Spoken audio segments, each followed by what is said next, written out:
Bienvenue sur Africa 24 dans cette nouvelle édition du QG Week-end. Au sommaire de l'actualité débattue au Parlement, la proposition de loi visant à limiter le droit de grève des fonctionnaires suscite la polémique au Bénin. Si elle est adoptée, la nouvelle disposition limite les droits de grève à 10 jours maximum par an. Au Cameroun, le secteur public renoue avec la croissance au premier trimestre de 2018. L'investissement global augmente de 16% grâce notamment au secteur public qui l'a soutenu à hauteur de 2,5%. Et puis, des passionnés de littérature s'engagent à promouvoir la lecture en Côte d'Ivoire. C'est à travers un débat littéraire mensuel dénommé La Fresque que nous découvrons en fin de journal. Nouveau rebondissement dans le dossier de retrait de droits de grève au Bénin. Le Parlement béninois envisage d'abroger ces lois à polémique qui ont retiré le droit de grève à certaines corporations. Une nouvelle proposition de loi vise à réduire à 10 jours la durée maximale des mouvements de protestation. On fait le point dans ce reportage de notre correspondant Lefty Ouno, commenté par Marcel Farba-Maroun. La proposition de recadrage du droit de grève adoptée par la Commission des lois à l'Assemblée nationale béninoise alimente les débats. Au cours de la 3e session extraordinaire de l'année 2018, la Commission des lois a adopté les rapports de la proposition de loi portant abrogation du statut des magistrats et celle modifiant et complétant l'exercice du droit de grève en République du Bénin. Cette proposition abroge le retrait du droit de grève à certaines corporations mais limite considérablement son exercice. Je constate la volonté des députés de la 7e législature d'interdire la grève aux magistrats.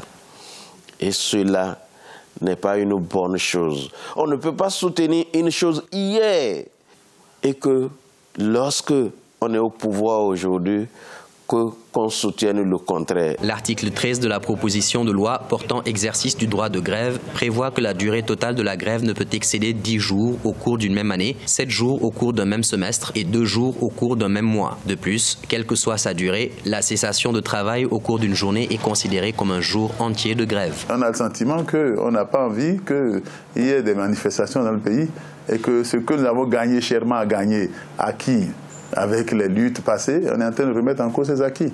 Le retrait du droit de grève à plusieurs corporations par le Parlement avait entraîné la paralysie de l'administration. L'ancienne Cour constitutionnelle, présidée par Théodore Olo, avait jugé la suppression de la grève contraire à la Constitution. Mais un revirement de la Cour de Joseph Djokbenou a déclaré le contraire.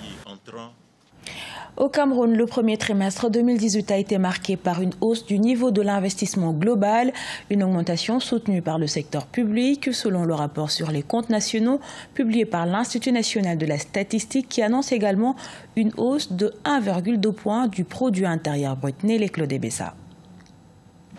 Au Cameroun, l'Institut national de la statistique a indiqué une remontée de 16% de l'investissement public au premier trimestre 2018. D'après le rapport sur les comptes nationaux, cette performance portée par le secteur public intervient après un 4e trimestre 2017 marqué par un repli des activités de ce secteur. Le secteur public, avec 2,5% de croissance, a contribué à la bonne tenue de l'investissement global. Les grands travaux d'ouvrage sont les principaux galvanisateurs de cette période-là. Si on prend le pont sur le Vouri, à peu près 141 milliards de francs CFA, et on prend les pénétrantes Est et Ouest, 51 milliards de francs CFA, et on prend tous les autres travaux périphériques, on se situerait théoriquement autour de 250 milliards de francs CFA. En outre, les 16% enregistrés par l'investissement public ont soutenu la croissance du produit intérieur brut à hauteur de 1,2 points. Une hausse en volume enregistrée dans le secteur des bâtiments et travaux publics, de la fabrication des meubles, ainsi que des services scientifiques et professionnels. L'impact sur la croissance économique est doublement positif. La dépense publique en elle-même a un effet multiplicateur sur la consommation à l'échelle nationale qui accroît la demande globale et donc les échanges. Deuxièmement, il y a la stimulation de l'investissement public. Cet investissement contribue à la création de nouveaux emplois sans compter les externalités positives qui s'ensuivent dans les autres secteurs économiques. Pour rappel, le budget alloué aux investissements publics pour le compte de l'exercice 2018 est de 1 292 milliards de francs CFA, bien loin des 1 586 milliards enregistrés en 2017. Toujours au Cameroun, à Yaoundé, s'est ouvert ce 30 août la 5e édition des Journées des tickets numériques. La plateforme initiée en 2010 aide à la valorisation du savoir digital africain. À l'occasion de cette édition, les travaux présentent l'intérêt qu'il y a à s'arrimer au digital. Plus d'explications avec Corinne Kamsefem. Reprendre et innover à l'ère de l'industrie 4.0, un défi pour l'Afrique, alors que la transformation numérique révolutionne les modes de travail, de gouvernance et les modes de vie. À l'occasion de la 5e édition des Journées des TIC et numériques, qui a débuté ce 30 août à Yaoundé au Cameroun, les travaux ont mis en avant les usages et appropriations des technologies de l'information et de la communication. Ces ateliers que nous faisons visent finalement à montrer comment la technologie se met au service du développement, au service des usages concrets des populations, au service de l'administration publique pour la rendre plus efficace, au service des entreprises pour les rendre plus performantes. Au Cameroun, l'économie numérique émerge et valorise les savoir-faire, notamment dans les domaines de l'agriculture, la santé, l'éducation, la finance, le divertissement, entre autres. Une dynamique soutenue par le plan numérique 2020, initié par le gouvernement qui s'active à lever les contraintes pour booster l'innovation numérique. Dans le cadre de l'implémentation de cette stratégie, de nombreux projets sont mis en œuvre. Il s'agit notamment de la construction des infrastructures de télécommunications et de TIC de qualité appelées à supporter l'économie numérique.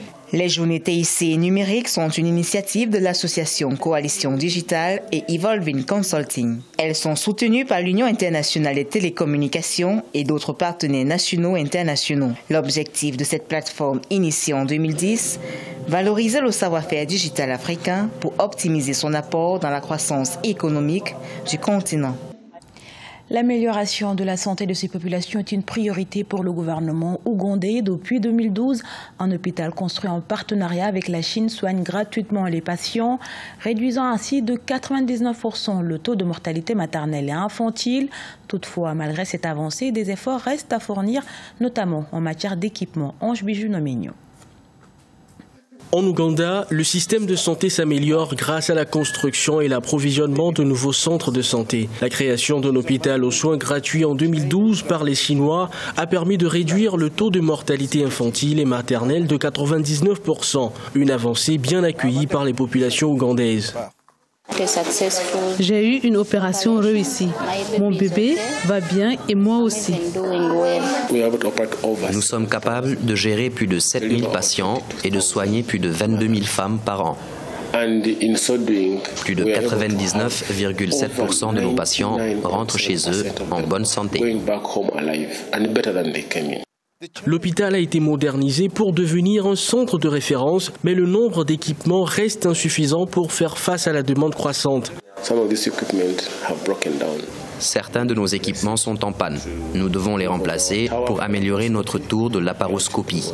Nous devons améliorer également nos centres de diagnostic, d'imagerie par rayon X, l'IRM et remplacer la dialyse rénale. Des services de cardiologie doivent être aussi mis à notre disposition.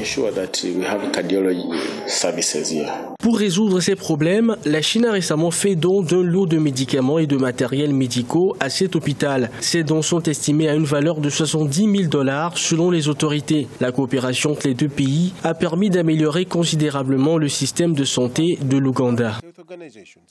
Également dans l'actualité, en Côte d'Ivoire, une œuvre littéraire est publiée chaque 2 semaines selon l'association des écrivains du pays, mais la lecture n'est pas encore bien ancrée dans les habitudes et pour inverser cette tendance, des passionnés de littérature ont initié la promotion de la lecture à travers un débat littéraire mensuel dénommé La Fresque que nous découvrons avec notre correspondant Oliva Diacoton. Ils étaient une centaine d'agents de l'AGEROUTE, société d'État chargée de l'entretien routier, à prendre part à cette première édition de la Fresque, un événement valorisant les œuvres littéraires au sein des entreprises en Côte d'Ivoire. Vicissitude, œuvre de l'écrivain ivoirien Riquelme, dénonçant l'immigration clandestine et la violation des droits des enfants, était à l'honneur.